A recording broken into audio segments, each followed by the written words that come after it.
Donc le texte de base, c'est dans Jude, le livre de Jude. Je vous encourage à avoir votre Bible, à ouvrir votre Bible. Ouvrez votre Bible à Jude, donc c'est juste avant l'Apocalypse. Il n'y a qu'un seul chapitre. Verset 17, à partir du verset 17, jusqu'au début du verset 23. Mais vous, bien-aimés, souvenez-vous des choses annoncées d'avance par les apôtres de notre Seigneur Jésus-Christ.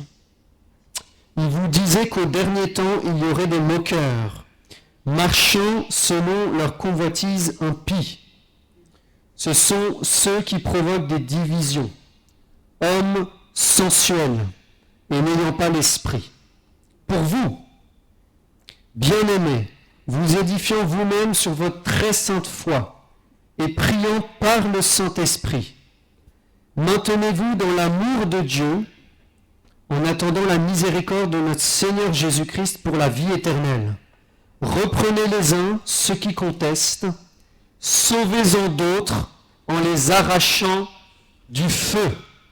On va s'arrêter là. Sauvez-en d'autres en les arrachant du feu. Père de gloire, je te prie pour cette parole. Comme je le demande souvent, Seigneur, que cette parole pénètre les cœurs. Ce que je demande, Seigneur, au nom de Jésus, c'est que cette parole aille au plus profond du cœur.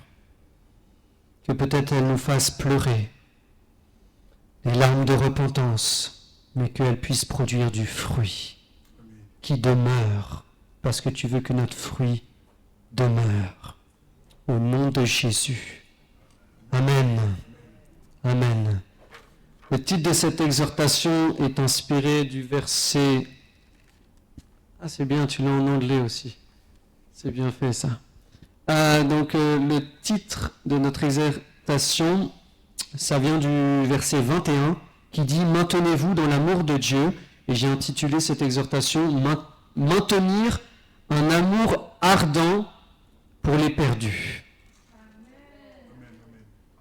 Maintenir un amour ardent pour les âmes perdues. C'est essentiel. C'est essentiel.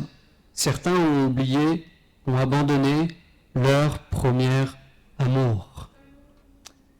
Amour.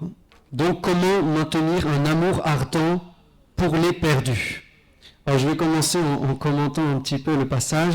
Donc, le verset 17 nous dit « Mais vous, bien-aimés, souvenez-vous des choses annoncées d'avance par les apôtres de notre Seigneur Jésus-Christ. » J'ai écouté la prédication de dimanche. La vision de cette église est simple. C'est collé avec l'église primitive, tout simplement. Et parmi les 4 caractéristiques, la première, c'est persévérer dans l'enseignement des apôtres. Mais là, on a directement ce qu'ils enseignaient. Mais vous, bien-aimés, souvenez-vous des choses annoncées d'avance par les apôtres de notre Seigneur Jésus-Christ. Qu'est-ce qu'ils annonçaient? Ils annonçaient qu'il y aurait des moqueurs, de plus en plus de moqueurs dans la fin des temps. Qu'est-ce qu'ils annonçaient? Qu'il y aurait de plus en plus de gens qui marcheraient selon leur convoitise impie.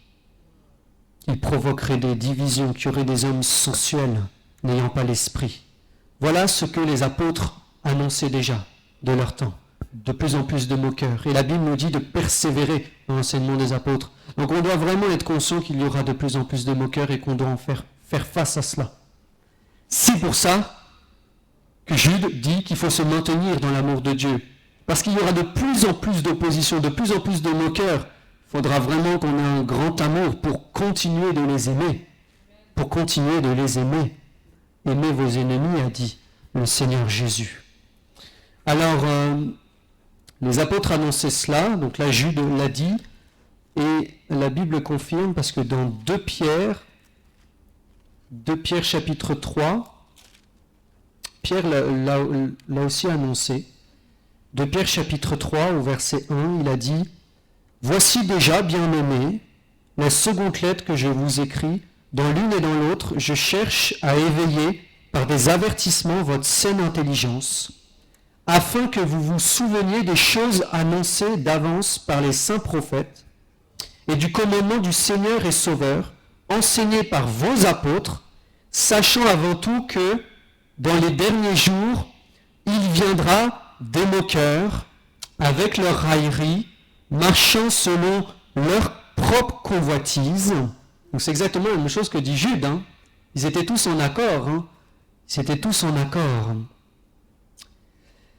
Verset 4, et disant, où est la promesse de son avènement? En gros, les gens vont dire, quand est-ce que Jésus revient? Quand est-ce qu'il revient? Ça, je pense que j'ai cette moquerie à chaque fois que j'évangélise dans la rue. À chaque fois que je prends le micro et je prêche sur une place publique, j'ai toujours quelqu'un qui me... Et je dis, Jésus revient bientôt, parce que je le dis à chaque fois. J'ai toujours quelqu'un qui me dit, ah oui, on attend, ça fait 2000 ans, il revient quand? Et la parole de Dieu le dit, il y aura de plus en plus de moqueurs. Mais nous savons que Jésus revient très, très bientôt.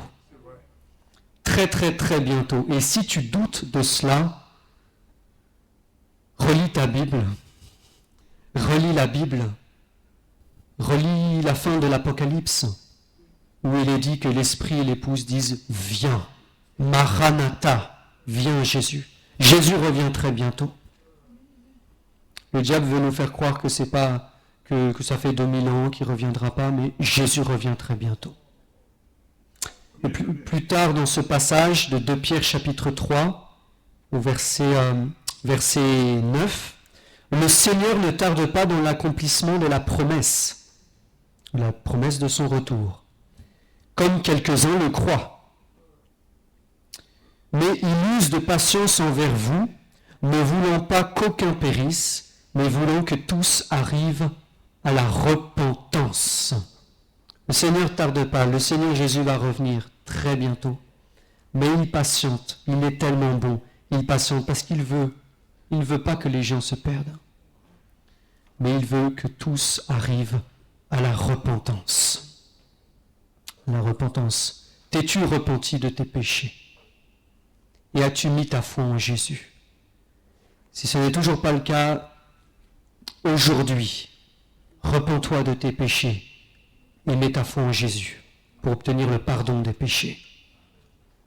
Amen. Amen, amen. Donc ça, c'est très important. Il faut être conscient de cela. Je vais vous apporter un témoignage. Vendredi dernier, j'étais à Montparnasse, devant la gare. J'avais pris le micro, j'ai évangélisé sur la place. On avait eu l'accord, donc avec des frères qui m'accompagnaient, l'accord oral des policiers. Et on a commencé à prêcher l'évangile. Bon, comme la Bible le dit, on le vit. Il y a eu beaucoup de moqueurs, beaucoup de gens énervés par la parole de Dieu, certaines personnes possédées qui sont venues nous déranger. Et on a eu des hommes sensuels, des efféminés, des homosexuels, etc.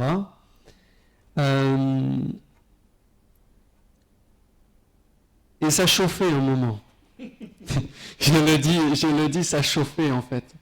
Parce que un monsieur voulait absolument que je me taise. Il ne voulait pas que la Bible soit lue sur la place publique.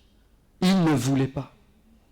Et il y a eu des gens énervés, et il y a eu un efféminé, donc un homme habillé en robe de femme avec du maquillage, qui est passé, qui se moquait, qui criait, tout ça. Et je lui ai dit, les efféminés ne rentreront pas dans le ciel. C'est la parole de Dieu. Bon, ça a chauffé plus la place, ça l'a chauffé plus, mais en fait, grâce à Dieu, il y a eu à ce moment-là 2 personnes qui se sont avancées, qui ont dit, nous, on veut écouter la Bible. Les autres disaient, non, tais-toi, personne ne t'écoute. Et là, il y a 2 femmes qui s'approchent et disent, nous, on veut écouter ce que dit la Bible. Donc, je leur ai lu ce que disait la Bible. Parce que dans tout cet environnement-là, de moquerie et qui va s'intensifier, il y a des gens qui veulent entendre l'évangile. Et l'on ne doit pas se taire. L'on ne doit pas se taire. Et Il y a même eu quelque chose de merveilleux. J'étais vers la fin de la prédication et je voyais un homme à distance qui écoutait. Et puis il réagissait un peu à distance. Oui, c'est vrai. Non, je ne suis pas d'accord. Il réagissait, mais il était captivé. Et un de mes frères en Christ est venu le voir et lui a dit, a commencé à lui parler de Jésus. Moi, j'ai terminé la prédication, j'ai coupé le micro, je suis allé les voir. C'était comment on appelle ça, un agnostique, ceux qui doutent beaucoup, qui doutent de tout en fait. Et c'est une réalité, ils doutent de tout. Et en fait, on lui a offert le Nouveau Testament. Il a accepté de prendre le Nouveau Testament. On lui a lu l'épître de Jacques, chapitre 1, qui dit qu'il faut mettre en pratique la parole de Dieu. Pas juste se borner à écouter. Il y a des gens qui écoutent dans la rue puis qui s'en vont. Mais qu'il faut mettre en pratique. Et puis il est parti. Puis là, vous allez voir le miracle du Seigneur. Nous, on est restés sur la place. On a parlé avec mon frère. On se réjouissait d'avoir été moqué pour le nom de Jésus. On était très, très heureux de cela. Et il est revenu. Il revient vers nous. Et il nous dit... je partais pour faire les boutiques et puis j'allais pêcher, mais je me suis souvenu des paroles d'une réplique d'un film. Vous allez me dire si c'est dans la Bible. Il vient, il nous montre sur son téléphone, l'amour est patient, l'amour est plein de bonté, l'amour excuse tout, l'amour croit tout.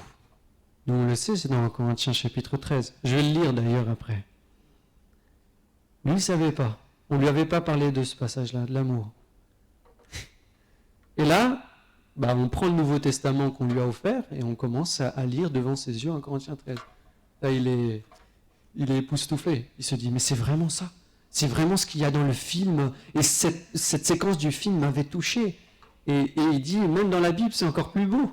C'est encore plus beau. Et là, qu'est-ce qu'il a dit? Il a dit, ok, je vais revenir chez moi et je vais lire ma Bible. Je ne vais pas aller pêcher et faire les boutiques. Il est reparti chez lui, il a pris son métro pour lire la Bible. C'est ce qu'on appelle un miracle du Seigneur. Le Saint-Esprit rappelle des répliques dans un film qui sont tirées de la Bible. Le Saint-Esprit est puissant. Il est puissant. Donc, dans 1 Corinthiens 13, il est parlé de l'amour de Dieu. De l'amour de Dieu. Et c'est notre thème, maintenir un amour ardent pour les perdus. Donc, quel est cet amour? Il est décrit dans Corinthiens chapitre 13. Je vais commencer verset 4. Oui, mais j'aime bien tourner ma Bible. L'amour est patient, il est plein de bonté. L'amour n'est point envieux. L'amour ne se vante point. Il ne s'enfle point d'orgueil. Il ne fait rien de malhonnête.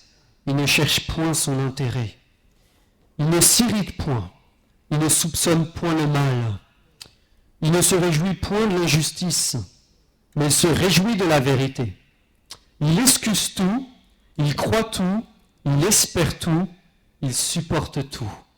L'amour ne périt jamais.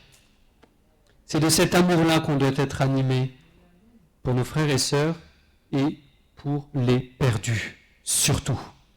C'est de cet amour-là. Alors examinons-nous. Est-ce que vraiment nous avons cet amour? Toutes ces caractéristiques de cet amour. L'amour ne périt jamais. L'amour ne périt jamais. Parmi toutes les moqueries qu'il y a, parmi toutes les divisions, parce que Jude en parle, parmi tous les murmures, parmi toutes les plaintes, parmi toutes les paroles hautaines, parmi toutes les jalousies, parmi toutes les perversités, le Seigneur nous demande d'aimer les perdus. Malgré tout cela, il nous demande de nous maintenir dans l'amour de Dieu. Amen. Même si ça va s'intensifier la corruption, nous devons continuer de les aimer et de les aimer plus. de les aimer plus. De les aimer plus. Ce passage aussi dans 1 Corinthiens 13, s'il faut quand même le dire, et entre 1 Corinthiens 12 et 1 Corinthiens 14 qui parle des dons spirituels. Je ne peux pas parler de l'amour de Dieu sans parler des dons spirituels.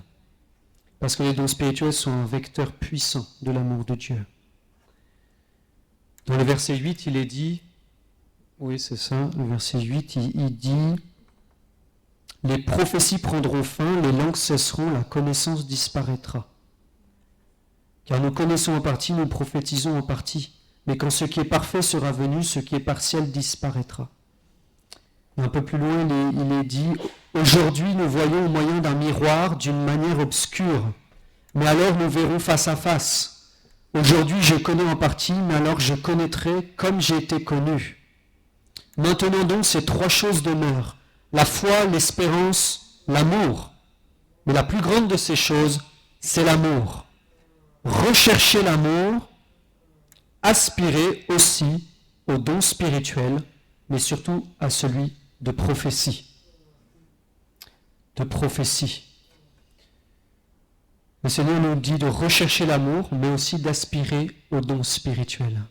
Et le terme derrière aspirer, en grec, c'est zélo, qui veut dire brûler de zèle. Pour dire plus simplement, tu dois brûler de zèle de vouloir manifester les dons spirituels. Ça doit te dévorer, tu dois te dire, mais j'ai envie de les manifester. Je veux les manifester. Pour l'édification, pas pour une gloire personnelle. Pour l'édification. Il y a certaines personnes qui disent que les dons ont cessé. Je dois en parler. Il y a certaines personnes qui disent que les dons ont cessé. Moi, j'en ai rencontré plusieurs dans la rue. C'est ce qu'on appelle les cessationnistes. Ils ont créé toute une doctrine autour de cela. Et ils se basent sur ce passage de 1 Corinthiens 13, où il est dit, les prophéties prendront fin, les langues cesseront, la connaissance disparaîtra. Donc ils disent, voilà, c'est bon, c'est terminé. Ils disent, quand ce qui est parfait sera venu, ce qui est partiel disparaîtra. Ils disent, ce qui est parfait finalement, c'est qu'on ait la Bible dans son entier. Et maintenant qu'on a la Bible dans son entier, on n'a plus besoin de prophétie, plus besoin de cela, c'est bon, on a le canon biblique. C'est absolument faux. C'est un mensonge qui vient du diable. Cette doctrine est diabolique. Je le dis ouvertement, je le dénonce. C'est complètement diabolique. Le parler en langue existe toujours. Les prophéties existent toujours. Le don des guérisons aussi. Et tous les autres dons. Et j'insiste sur ça parce que j'ai rencontré plusieurs personnes dans la rue qui disent cela. Il y a les témoins de Jéhovah, il y a les adventistes du 7e jour, il y a certains baptistes, il y a une nouvelle secte qui s'appelle Église chrétienne internationale, ECI. Elle prend de l'essor, il y a de plus en plus de personnes qui se rejoignent. Et j'en ai rencontré dans la rue et ils défendent coûte que le parler en langue n'existe plus. Ils défendent coûte que coûte.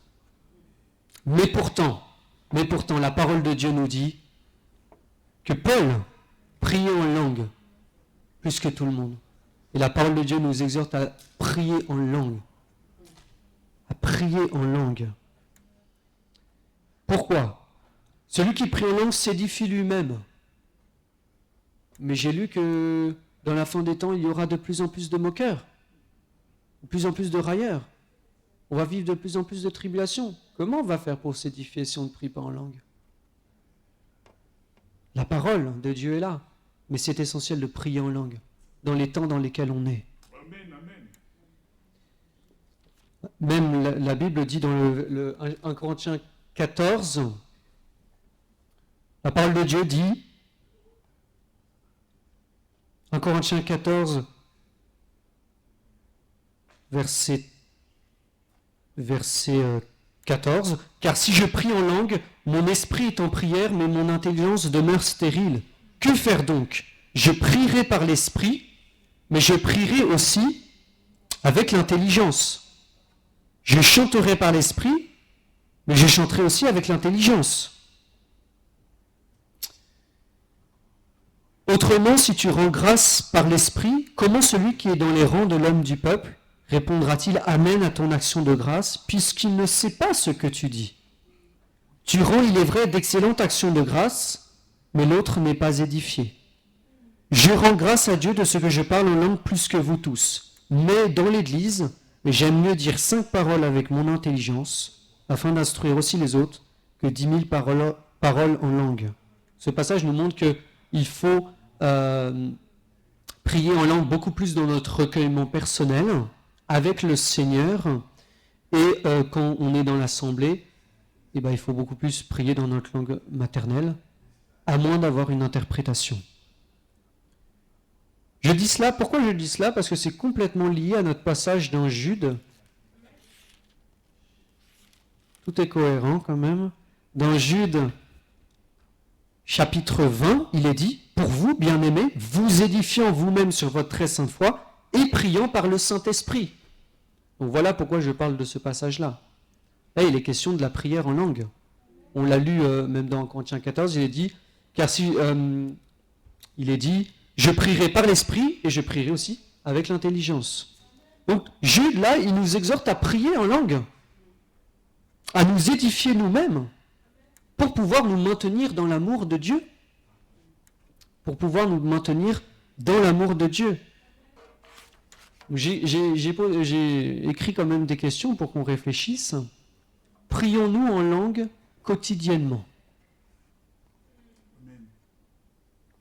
Prions en langue quotidiennement. Faites-vous cela avec sérieux. Ou sous la douche, 5 minutes, comme ça. Je me réveille le matin, 5 minutes. Ou est-ce qu'on le fait avec sérieux? J'ai écrit une autre question. Méprisez-vous le parler en langue? Ou négligez-vous sa portée spirituelle? Est-ce que l'on mépriserait le parler en langue? Si c'est le cas, on doit se repentir, parce que c'est un don de Dieu. On ne doit pas mépriser les dons de Dieu. Amen. Je vous encourage vivement, et Jude le fait, à prier en langue chaque jour, pour pouvoir se maintenir dans l'amour de Dieu et pour pouvoir s'édifier.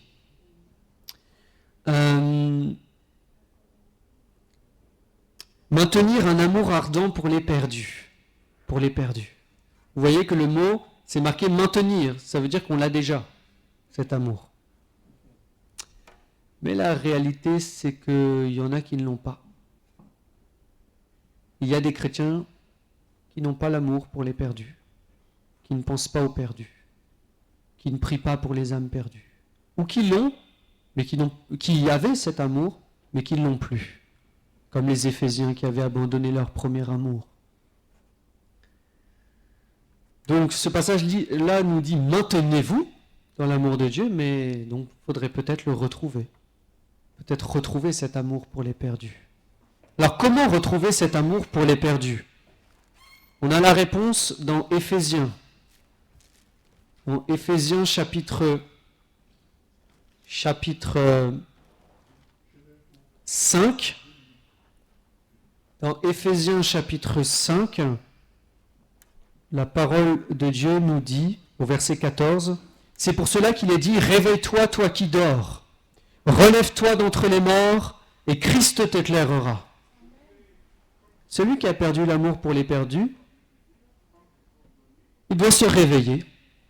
Il doit se réveiller. Il doit sortir de sa mort spirituelle, de sa léthargie. Il doit se réveiller. Réveille-toi, toi qui dors. Relève-toi d'entre les morts, et Christ t'éclairera. La parole de Dieu dit un peu plus loin, pour rester rempli du Saint-Esprit, « Ne vous enivrez pas de vin, c'est de la débauche, soyez au contraire remplis de l'Esprit. Entretenez-vous par des psaumes, par des hymnes, par des cantiques spirituels, chantant et célébrant de tout votre cœur les louanges du Seigneur. Rendez continuellement grâce pour toutes choses à Dieu le Père, au nom de notre Seigneur Jésus-Christ, vous soumettant les uns aux autres dans la crainte de Christ. » Ce passage-là nous dit de nous réveiller et il nous dit comment rester éveillé, comment rester rempli du Saint-Esprit. Parce que j'ai remarqué des fois dans des mouvements pentecôtistes, des fois il y a des gens qui disent « Ah, j'ai prié, Seigneur, remplis-moi encore du Saint-Esprit, remplis-moi. » J'ai l'impression qu'ils le demandent à chaque réunion. Ça veut dire qu'ils se sont vidés à chaque réunion, après chaque réunion. La Bible nous dit qu'il faut qu'on apprenne à rester rempli du Saint-Esprit.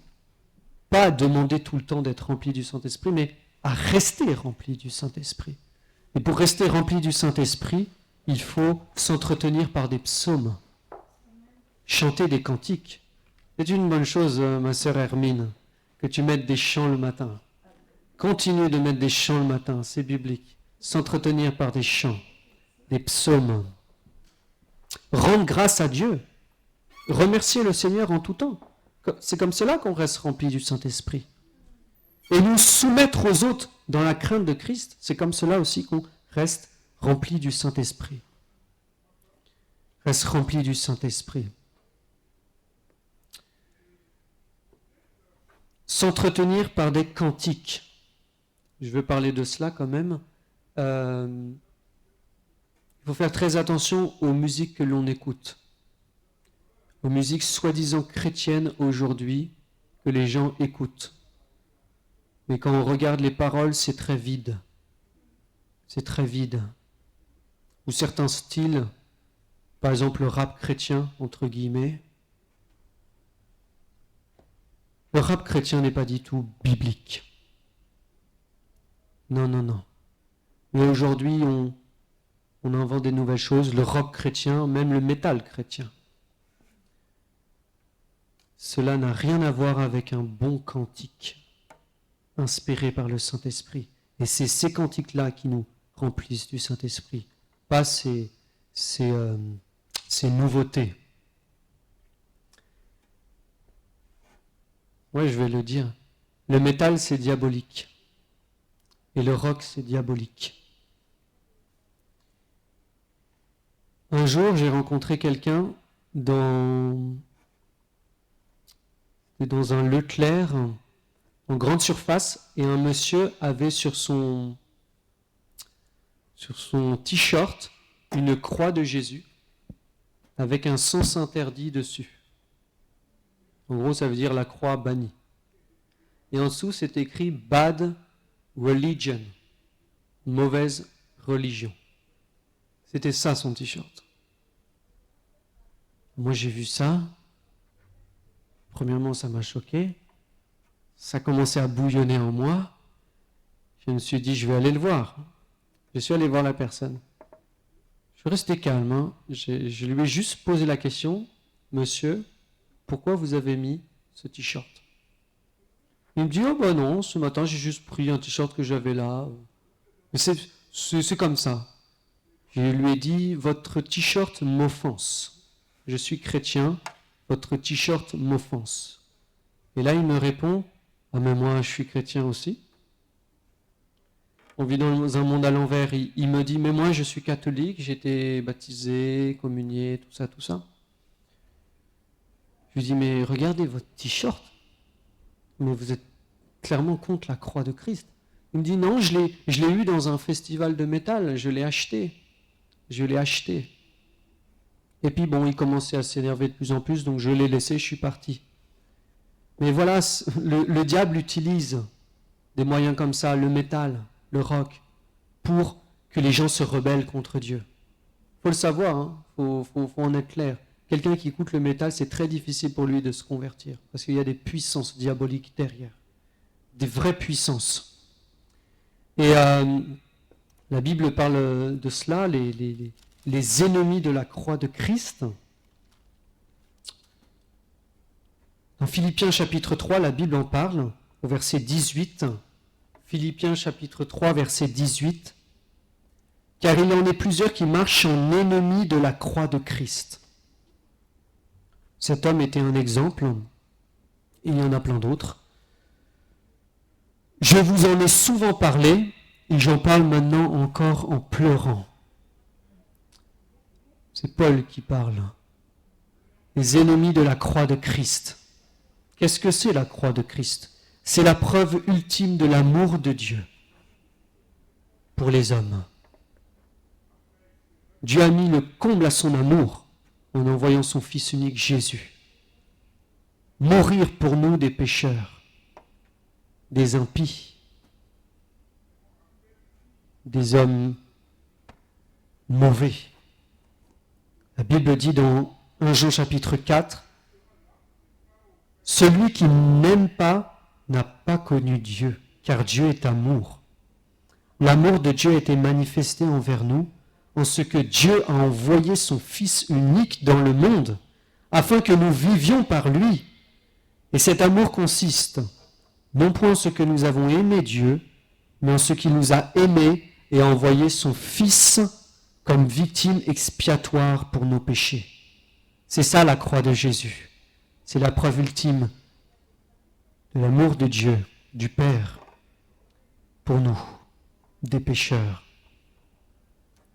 Mais il y en a qui marchent en ennemis de la croix de Christ. Et il y en a de plus en plus. Et Paul, il disait qu'il pleurait quand il parlait de cela.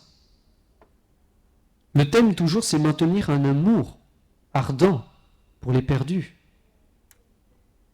Paul, là, il pleurait pour ces personnes-là. Il les aimait, ces gens. Ces gens qui étaient rebelles, il les aimait. On pourrait se dire, ah ben oui, mais avec tout ce qu'il a vécu, il ne s'est pas habitué à cela, Paul. Il ne s'est pas habitué à ce qu'il y ait des détracteurs, il ne s'est pas habitué à ce qu'il y ait des contradicteurs. Non, il ne s'en est pas habitué, il pleure encore. Il pleure encore pour eux. Est-ce que nous pleurons encore pour les âmes perdues autour de nous? Pour ces gens qui écoutent le métal et qui vont directement en enfer? Est-ce que nous prions pour toutes ces personnes-là autour de nous? Est-ce que nous pleurons encore? Est-ce que nous avons encore des larmes pour ces gens? Paul, apparemment, il en avait toujours. Pourquoi il avait toujours ces larmes? La réponse, c'est dans le verset suivant. Au verset 19, il est dit, « Leur fin sera la perdition. Ils ont pour Dieu leur ventre. Ils mettent leur gloire dans ce qui fait leur honte. Ils ne pensent qu'aux choses de la terre. Leur fin sera la perdition. » Paul, il pleurait encore pour les âmes perdues. Il pleurait encore. Pourquoi? Parce qu'il était pleinement conscient de leur perdition. C'est la même chose pour nous aussi. Nous devons nous rappeler. Moi, je veux le dire, nous devons nous rappeler de ce qu'est l'enfer. Et nous devons nous rappeler que les âmes perdues vont en enfer. Et cela doit générer en nous un amour pour eux, si on se souvient de leur perdition. C'est ce que dit Paul dans ce passage. Il pleure encore parce qu'il connaît leur fin. Leur fin, c'est la perdition. Comment maintenir un amour ardent pour les perdus? Comme je l'ai dit, être rempli du Saint-Esprit et être conscient de la perdition éternelle. Amen. C'est comme ça que l'on maintient un amour ardent pour ces âmes perdues. Pour ces âmes perdues. Il faudrait que dans l'Église, on prêche sur l'enfer, que l'on prêche à nouveau sur l'enfer. Oui. Il y a beaucoup trop d'églises trop de prédicateurs qui ne prêchent plus sur l'enfer. Et pourtant, Jésus est celui qui a le plus enseigné sur l'enfer. C'est vrai. C'est une réalité. Il n'y a qu'à voir l'évangile de Matthieu, on voit feu ardent, fournaise ardente. Retirez-vous de moi. Il en a parlé tant. On doit se souvenir de la perdition, de là où le Seigneur Jésus nous a retirés, et nous le remercions pour cela. Mais se rappeler que les autres qui sont autour de nous, eux, ils n'ont pas encore été retirés. Et c'est comme cela qu'on maintient un amour ardent pour eux, qui nous pousse à évangéliser, qui nous pousse, selon Jude, à les arracher. Vous allez compléter? Les arracher du feu, de l'enfer. C'est exactement ce que je parle. Les arracher du feu. C'est ce que la Bible nous exhorte. Sauvez-en d'autres en les arrachant du feu. En les arrachant du feu. Et je vais terminer avec la prophétie d'Enoch. Dans Jude chapitre 1, verset 14, pour se rappeler de ce que les perdus vont vivre. Voici le Seigneur est venu avec ses saintes myriades pour exercer un jugement contre tous et pour faire rendre compte à tous les impies parmi eux de tous les actes d'impiété qu'ils ont commis et de toutes les paroles injurieuses qu'ont proférées contre lui des pécheurs impies. Le Seigneur revient pour faire cela. Le Seigneur revient pour faire cela aux impies. Cela ne nous pousse-t-il pas à leur parler de Jésus? Amen. À les arracher du feu? Nous, on ne va pas voir ça. Mais eux, oh c'est bien, laisse ce verset-là, on va le lire aussi. Ce sont, verset 16, ouais. Ce sont des gens qui murmurent, qui se plaignent de leur sort, qui marchent selon leur convoitise, qui ont à la bouche des paroles hautaines, qui admirent les personnes par motif d'intérêt. C'est ça. On est dans cette génération-là. Non, c'est une réalité. Hein. Il faut se le dire. Hein. Le tableau de la fin des temps n'est pas reluisant. Il n'est pas reluisant. Le Seigneur vient avec ses saintes myriades pour exercer un jugement contre tous. Contre les impies surtout. Maintenons-nous dans l'amour de Dieu. Amen. Maintenons un amour ardent pour les perdus. Là, je suis en train de résumer. Si nous l'avons perdu, nous devons nous réveiller. Il est urgent de se réveiller. Comment maintenir un amour ardent pour les perdus? Prier par le Saint-Esprit. Il faut prier par le Saint-Esprit.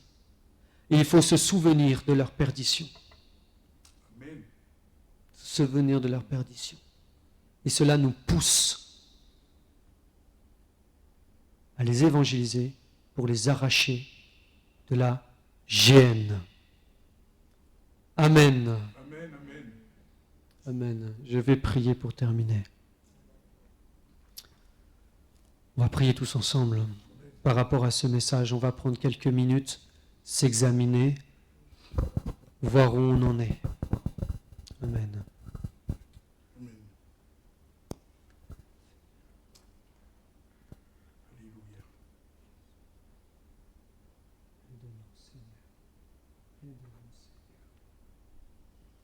À aimer les perdus.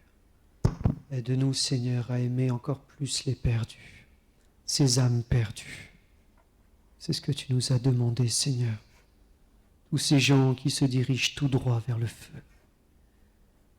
Te demandons de nous aimer, de nous aider à les aimer plus, malgré leurs murmures, malgré leurs plaintes, malgré leurs convoitises, malgré leurs paroles hautaines, malgré leurs moqueries. Aide-nous à les aimer, Seigneur, ces gens qui sont autour de nous. Aide-nous, Seigneur, à accepter les moqueries pour la gloire de ton Fils, Jésus-Christ. Amen. Amen.